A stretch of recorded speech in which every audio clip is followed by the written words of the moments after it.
Welcome back, sewists. We're going to have a chat today. Not a regular sewing tutorial or anything like that. Instead, we're going to talk about plans for the new year. I know we're almost through the first month of the new year, but we're going to talk about that and a few other little things that are going on. So that's today's video. Okay, I want to start with planners. I am a planner girl. I love a good planner. What I am not good at is keeping up with it. I lived by the diary. So whatever my planner was, everything was in it. Everything got written in it, etc. I've really gone to an online planner. I use my Google Calendar a ton and that sort of thing. So I use a paper planner less. However, I really still do lots of lists and notes. And last year, I showed this one, which I did use. It is pretty full. I don't know if you can see, but it's got lots of swatches and so forth in it and notes. And I did use it. It's about, I would say, over half full, more than half used. So I did use it quite a bit and I did like it. It is a great thing if you're just planning sewing only. However, I need a planner for my whole life in one place. So this year I went to giant spiral notebook, hardbound with tabs. And the tabs or the dividers can be removed, so you can move them forward and backward if you need sections that are smaller than others. So for me, I have one in the front that's just blank. It's just where I keep my list, my running tab. And then I have a master list. My master list is where I put long-term things that don't have to be done immediately. The priority is not as high, but things I want to get accomplished. So I have things like closet cleanouts, organizational type things like that that are on my want to get done, but it's not urgent. That's my master list, my long-term list. I also put things like, we have household projects my husband and I are working on together. That goes on the master list. And then I have my sewing ideas section. And the thing about this is I can just make lists again, like I like to do, including sketches, that sort of thing. So I have a big sewing lists, and then in the back I have my travel one. Now I'm not a huge traveler, but I have 2 kids who live in other states, so I do travel to visit them. And then my husband and I like to take a couple trips, at least one trip a year. We've been trying, though we have been way behind on that just because he travels for work also, and then with our kids moving, we've pretty much just used our travel time to go visit them. That leads me to the next thing. I am not sure exactly how videos are going to come out for the next couple of weeks because I am taking my first trip to Europe. I will vlog it. There will be a video on it. I hope to get lots of great stuff.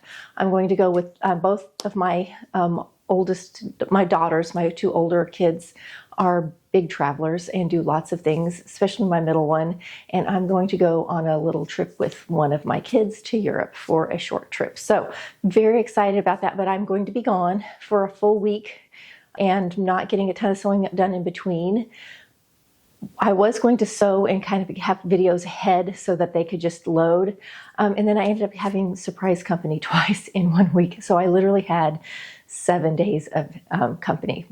We had company leave on a Thursday afternoon and company arrive a couple of hours later. So I was just in the switch out of everything to get ready for more company. So it's been a little more hectic around the house, not necessarily hectic, but definitely taking me out of the sewing room. So I do not have as much prepared as I'd hoped because I lost an entire week of sewing. And then I've had a little recuperation time in there. Plus I'm prepping for a trip to Europe. So I may do, and we'll see, but I may do a little packing for my Europe trip because I will be taking a lot of me-made clothes, though not everything. One thing I don't own is a raincoat. I have fabric to make one and I never have because I can never settle on a pattern.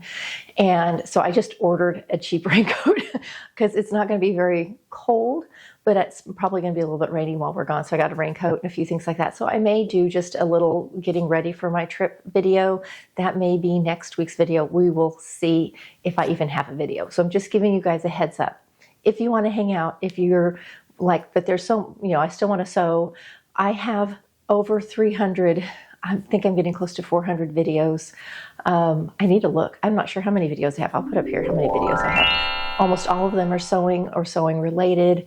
A few travel, a few renovation. So there's tons of stuff to sew, all levels. things you need patterns for, things for the home, things for kids, pattern alterations, pattern making, all of that. So if you still want to hang out, go check my playlists and sew with me. I am working on doing another playlist or two that is like beginner level patterns. So sort of like taking the videos I currently have, but breaking them out by sewing level to help those who are, we have new sewists who come through all the time, or people who have not sewn for 30 or 40 years and they want a more basic or introductory level sewing level. And so if I need to organize my videos that way so it's easier for people to find what they're looking for.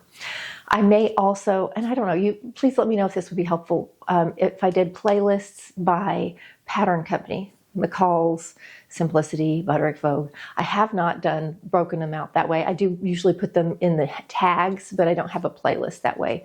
I wasn't sure if having tons of playlists was helpful or not helpful, but I've noticed other content creators do tons of playlists. So every subject they do gets its own playlist practically.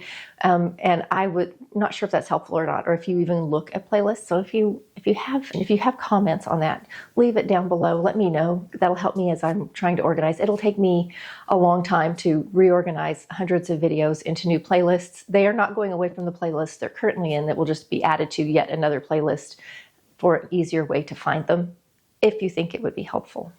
So that's one of the things on my to-do list. That's on my, in my sewing thing. I also have like short-term, long-term sewing goals in there also, because that's kind of how my brain works. So that's one of the things. I always am trying to sew from my stash. That is a big thing I'm really working on.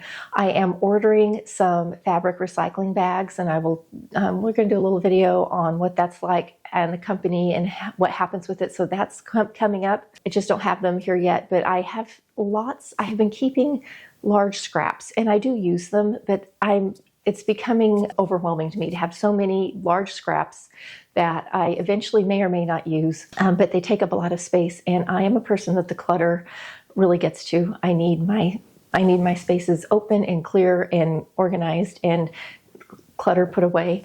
So even though it's like in the garage or somewhere else, it's also not accessible or convenient. And I'm like, why have I been storing this in this bucket for years and years? It could be donated. So I am going to be doing that. That is coming up in this year. Last fall, we did after my husband had his big accident and life kind of shut down for a while, we immediately went and visited our kid in Chicago, and then we went and visited our kid who just moved to California. When we were in California, and I want to say this was late September, early October, I'd have to go back and look, but around that time frame, we took a trip into San Francisco, and one of my things that I really wanted to do while we were in San Francisco was go to Britex Fabrics. I don't know if you know about Britex. Some of you may. It's a beautiful shop, first of all. It's lovely. And I just wanted to go in and pet some beautiful, nice fabrics. I wanted to touch some silk and some good wools and that sort of thing. I knew I wasn't likely to buy anything.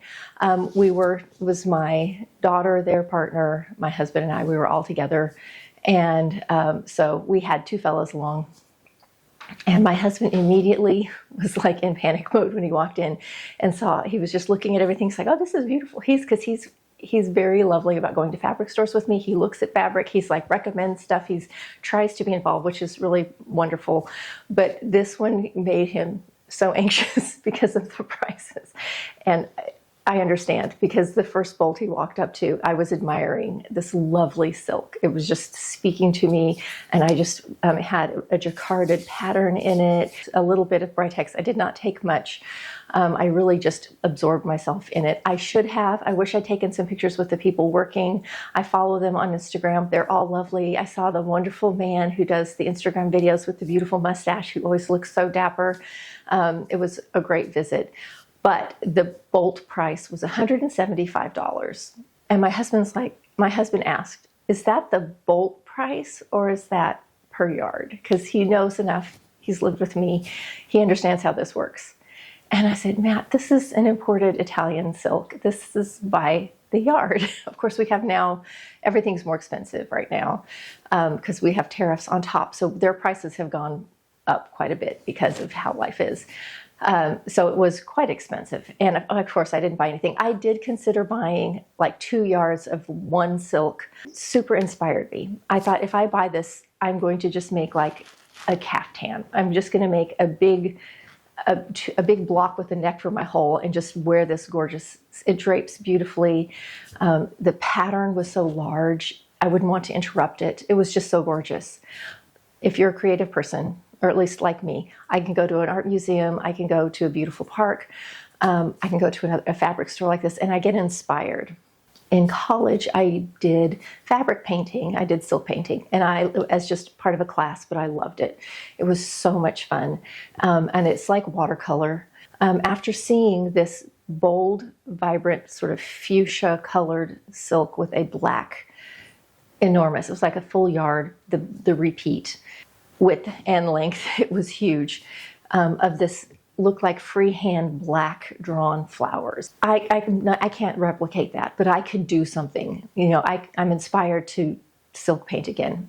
I have not silk painted in probably 20 years, since my kids were pretty small, and my kids are all adults and grown. So I decided I'm going to start looking into, silk's not cheap, but I have some silk. I have some undyed silk that I could work with, and I can get some more.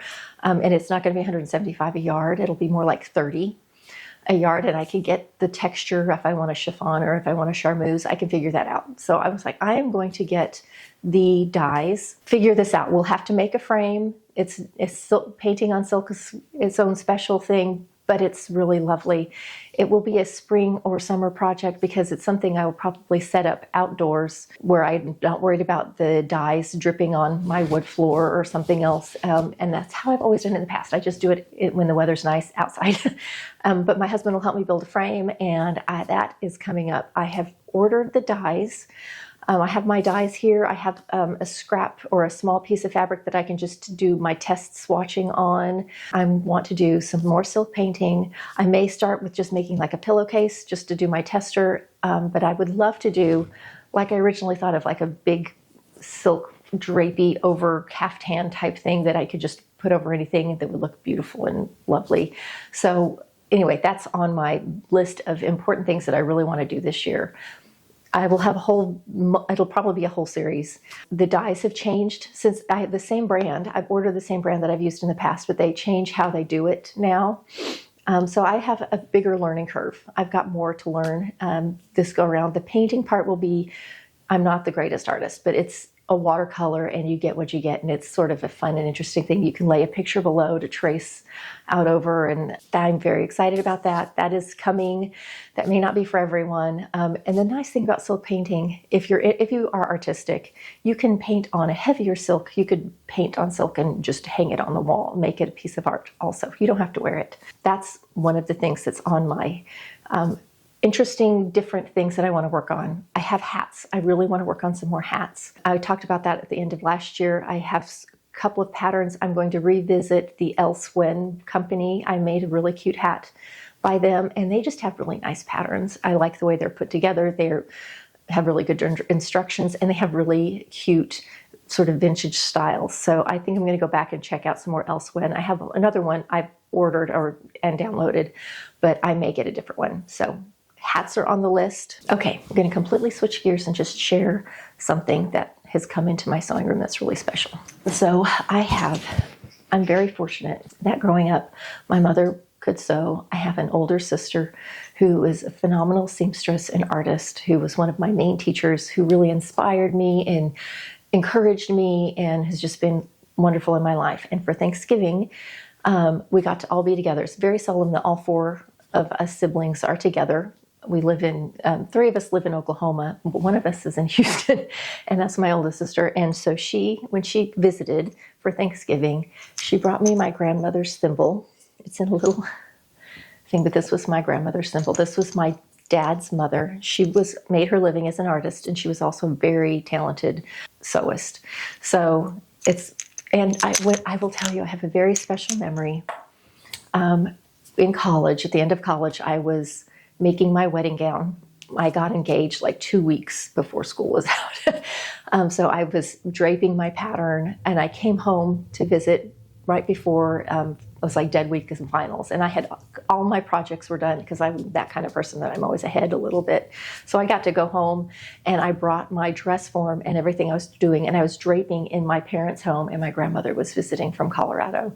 And I have such lovely memories of draping my pattern and her sitting back and giving me her opinions. And I have busy hands. When I talk, my hands are very, well, she had very busy hands. And I can remember her hands. She had super expressive hands, and she would flutter her little fingers, and she was pinning and she was saying this, and she'd stand back and look. And so I have this very lovely memory of draping my wedding gown and my grandmother being there and kind of giving me her little opinions. It was really a special and lovely memory. She is the one I remember who would make her pattern out of grocery sacks and then lay down kitchen silverware to hold it in place and cut it out. So I have these memories of her in my childhood. She was born in 1913. Brought me her thimble, and this is the other thing she brought me. Susan had quite a few Susan got all of her art supplies. My sister Susan is an artist, and she got a lot of her art supplies, which is so appropriate. But this was in with the art supplies. It's a little scissor bird, and I remember the scissor bird. I remember her having this, and it has little nails, and it even has some very old spools on it. See the little top knot spool, and you can put another spool right here. Sue had these, and so she left them on there for me. These were her hair cutting scissors that are actually in this one. And I just remember this bird. I don't know where it came from. I didn't know the story behind it. It's painted sort of a metallic-y gold. So this is the story that my sister told me. She said that my grandmother made this for her mother when my grandmother was in 3rd grade. And so this is quite, I want to say 1920s, when this was made. So it actually belonged to my great-grandmother because my grandmother gifted it to her. So here's my little scissor bird that she brought back to me, which is very special, and it's sitting on the shelf in my sewing room now, and it means a lot. I'm going to try and get a few more of these old little spools and decorate the whole thing out, but I really love it. That was super special that she brought that to me. I have a few other things of hers. I have a music box. Enough reminiscing about my grandmother. My other grandmother also taught me to sew a little bit, and I've talked about her before. She's the one that made me avoid gingham check for years and years. Also a very fun person, and I have, they both made me dolls. I have handmade dolls by both of my grandmothers. Enough reminiscing. Anyway, this year will be kind of like the past. I'm just going to do as many interesting videos for you guys as I can. I am interested in what you want. I have made notes. I made the cocoon coat, and I am going to do a little video on how the pattern is made, and a little bit about grading on that if you need to change sizes. It's big and roomy, but it may not be right for you, and also if you need to shorten it. So that is on my list of videos coming up. And I love to do pattern making and pattern alteration. So I will always have some of that within our year ahead. I have some houseware things that may or may not show up on here, some little things that I want to do for the kitchen. Okay, so that is sort of my plans for the coming year. I am very interested in what you guys think and ideas or subjects that you would like videos on, so please leave me comments on that. One other personal and channel note is when I started this, I started my first video when I was still teaching in the classroom, and it was a pillowcase video. It's really long, and it has tons of information. It's not a bad video. My son at the time, this was like, I want to say 8 years ago, he was like 13. He filmed the whole thing. He's a grown man now. But anyway, it's not a bad video. And it's one of my first videos on here. It's my first sewing videos. Then in 2020, when everything fell apart and I wasn't teaching in the classroom, etc., I really started spending time on here making videos. And at the time, I thought I would love to get 100 subscribers. Well, I'm at 8,300-ish right now, which is shocking to me as a over 50 plus size sewing teacher. That is I'm nowhere in the algorithm for YouTube creators, but I think that's lovely, and it's because there's a huge creative community and people are out there always learning new things, and YouTube is where people go often to figure it out. All that said, I'm going to try to grow my channel to 10,000, which to me is mind-blowing, but anyway, I've never really had big channel goals. I've just wanted a nice community of people, and I still do. But at that 10,000 mark, there's a lot of benefits for the channel. So if you do like what you see here, if you come by, comments help, just watching helps, leaving a like helps. If you choose to subscribe, that's lovely. If you hit the notification bells, anytime I make a short or a video, you'll get notified. Somehow notifications get turned on and off on their own, and so you might go check and see if you've been unsubscribed or if your notifications have been turned off, because I know that is a thing I personally have had that happen to me on channels that I frequently watch and comment on. I have been unsubscribed and notifications have been turned off. So I don't know, it's just something that happens out in the Ethernet. The other thing that YouTube has added that helps small creators like me is there's a hype button. The week that a video is put up, there is a little thing in the bar that says hype, and I think it has sort of like a little star. It's down in the bar. You have to kind of search for it. I know some people say they only see it on mobile devices. They don't always see it if they're watching on their computer. I'm not sure. I have only seen it a few times. I've seen it one time on my own video. I can't, of course, use it. You can't use it on your own videos. But what it does is when you hit hype, it ups the algorithm, and YouTube will push the video out to more people who watch the same kind of content. So if you like it and you think the video is worth it, the week that it goes up, if you hit a hype, it would help me out. As a person who is the consumer of content, you are allowed 3 hypes a week. So you can hype 3 videos of your choice if they're within the algorithm. You have to have so many subscribers, but not too many. Like there's numbers that you have to meet up with that allows you to have a hype button. If you're in there, you get the button, and anyone who's watching who's liked your video can then hit hype and promote it. So not only for me, but for anyone you're watching that you think we would like to help their channel grow, use the hype buttons and help out smaller creators. That is it for this week. When this is going up, I am less than a week from leaving the country for my first Europe vacation with my kiddo. I'm very excited and a little bit nervous. I've got lots of planning and things to get done. How about a weather report from Oklahoma? Not that anyone's interested, but we are getting ready to have a pretty major snowstorm through the whole middle of our country, and that includes us. We get very little snow here, and especially snow that accumulates. We get ice. Ice is our jam, man. If we are not having a tornado, we're going to have an ice storm. And what happens is you're just trapped for like a day or two. The streets are completely useless, and we usually lose power. Now, where we live now, when we lived in Oklahoma City, that happened quite a bit, and we have a generator for it. In this area, we have not had that so far. I grew up in Tulsa, but I have been gone for 30 years. So we're back in Tulsa. I know what's happening in Kansas too. It's going all the way down to Texas. Like, it's going to affect a lot of us. I'm getting ready to go right now and pick up my groceries and just have everything laid in so we can just stay at home. I'm also going to go check out, make sure the generator's ready to get plugged in to the natural gas line if we need to. Those are the 2 things that are on my list for today, which are not sewing related, but they are keeping us all alive related. Got to get some cat food. Okay, I will see you potentially next week with another fun video, likely packing, probably not sewing. I may be off a week while I'm gone. I may be posting. If you want to follow me on Instagram, I will be doing a few postings. I'm over there, I'm sure, at least some of where I'm at and what I'm doing. And when I get back, I will do sort of a travel vlog. We have found a couple fabric stores where I'm going, and I'm really hoping to get my souvenirs will be fabric. I'm hopeful for. I have been looking at all of the European fabric stores, and they have so much. I am so jealous. So I will see you very soon for another fun video.